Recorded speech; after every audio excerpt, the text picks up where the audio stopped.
আসসালামু আলাইকুম। অনেকেই কমপ্লেইন করছে, "ডাক্তার সাহেব মাথা ব্যথা করে, মাথা ব্যথা থাকতে পারি না।" বিশেষ করে ডায়াবেটিস রোগীরা তো বলছেই। আর সাথে কিছু রোগী আছে যারা রেগুলার বলছে, "আমার মাথা ব্যথা কোনোভাবেই ভালো হচ্ছে না। অনেক ওষুধ খাচ্ছি, ভালো হচ্ছে না।" মাথা ব্যথার অন্যতম কিছু কারণ হচ্ছে হলো, যেটা আমি সবসময় বলে রাখি, যে আপনার অতিরিক্ত পরিমাণ মোবাইল ফোন ইউজ করা কিংবা ডিভাইসে আসক্ত থাকা এবং পানির পরিমাণটা কমে যাওয়া। পানির পরিমাণ ডিহাইড্রেশন হয়ে গেলে, যে আপনি খেয়াল করবেন রোজার সময় আপনি কিন্তু ইফতারের আগে মাথা ব্যথা করে। পানির পরিমাণ বাড়াতে হবে।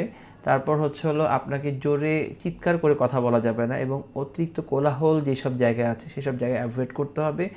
রাত জাগা যাবে না, রাত 10টা থেকে 11টার মধ্যে ঘুমাতে হবে এবং ডায়াবেটিস যদি থাকে ডায়াবেটিস প্রপার নিয়ন্ত্রণ থাকতে হবে।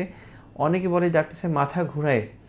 এটাও কিন্তু ওই অনেকটা মাইগ্রেনের একটা মাইগ্রেনের মতনই একটা অবস্থা, যে আপনি যখন যে পানি খাচ্ছেন কম কিংবা রাতে ঘুম কম হচ্ছে কিংবা আপনি জোরে চিৎকার করে কথা বলছেন কিংবা খুব হইচই করছেন, রেস্ট নিচ্ছেন না, বিশ্রাম নিচ্ছেন না, কিংবা আপনার শারীরিক পরিশ্রম হচ্ছে না কিংবা আপনি শারীরিক শরীর চর্চা করছেন না, এসব কন্ডিশনে কিন্তু আপনার মাথা ব্যথা হতে পারে।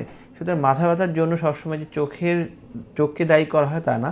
আমরা অনেক রোগী পাই, চোখের চিকিৎসা আমরা করে দিচ্ছি, তারপর মাথা ব্যথা ভালো হচ্ছে না, এবং অনেক সময় আসে আমার কাছে, চোখ ভালো আছে তারপর মাথা ব্যথা আছে। সুতরাং এই নিয়মগুলো মেনে চলতে হবে। সুতরাং আপনাদেরকে অনুরোধ, যে মাথা ব্যথা হলে প্রথমে যেই কথাগুলো বললাম, যে নিয়মগুলো বললাম, এই নিয়মগুলো একটু মেনে চলার চেষ্টা করেন। তারপর দেখেন মাথা ব্যথা যদি না হয় তাহলে চোখের চিকিৎসা করতে হবে কিংবা সাইনোসাইটিস আছে কিনা চিকিৎসা করতে হবে।